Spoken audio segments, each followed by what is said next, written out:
one last topic before we kind of get out of here. We've all got stories to work on and stuff, but Chad, Lady Bears, since Nicki Collen has arrived, she's been assembling that staff, and of course, one of the names that generated some buzz just because she's pretty well known in Waco, and this program is Sophia-Young-Malcolm.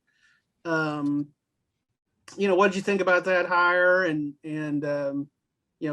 pretty good addition.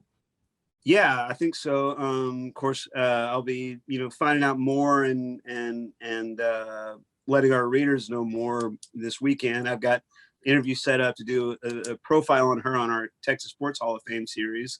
Of course, Brice, you being on the board of that, knows that she's going into the Texas Sports Hall of Fame. Yeah, this year in September, right? For a number of years. I mean, to me, because one time Brittany Griner came up in our nomination meeting or something, and I was like, look, we cannot put Brittany in before Sophia Young, because she was, for lack of a better way to put it, Brittany before Brittany. She was Mulkey's first All-American caliber player.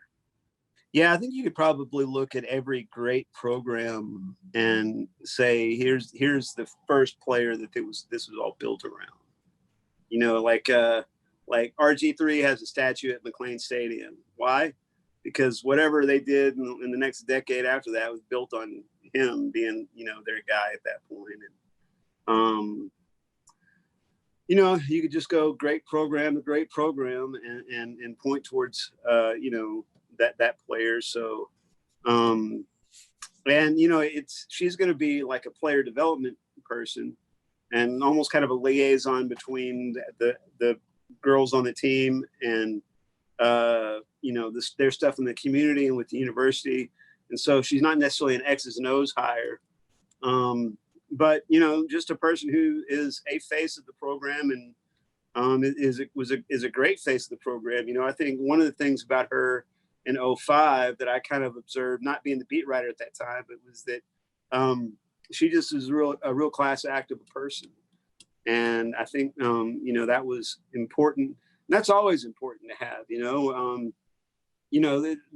there's enough rough characters in sports that you want kind of your original group to have some of that, that personality and that kind of,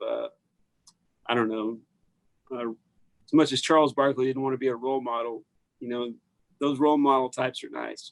Yeah. Well, I just think it's smart that, a lot of times when a new coach comes in with a lot of new people, they can be almost viewed a little bit for a while as sort of outsiders, and like when Matt Rule came into Baylor, one of the things that a lot of people talked about was, oh, he's got no Texas ties. How's he going to recruit Texas? And that's always like a topic that comes up if you're at a school in Texas and you hire someone from outside of Texas. And I thought Matt Rule was very wise to hire a couple of guys like Sean Bell and Joey McGuire, who coached high school football in Texas and know the state and know the coaches. And so to me, this is that kind of hire for Nicki Collen. She's a non-Baylor person and has never coached in this state.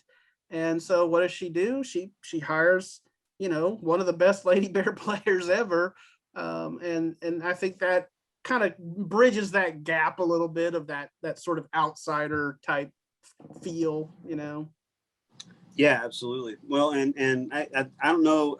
It'll be interesting to ask Sophia, is she and Collen have ties from the WNBA? I don't know if their WNBA careers overlapped in terms of Collen coaching and Young playing, but that'll be an interesting thing to, doesn't have much to do with her profile for the Texas Sports Hall of Fame, but it will be something interesting to find out about. So we're going to do these bull sessions from time to time.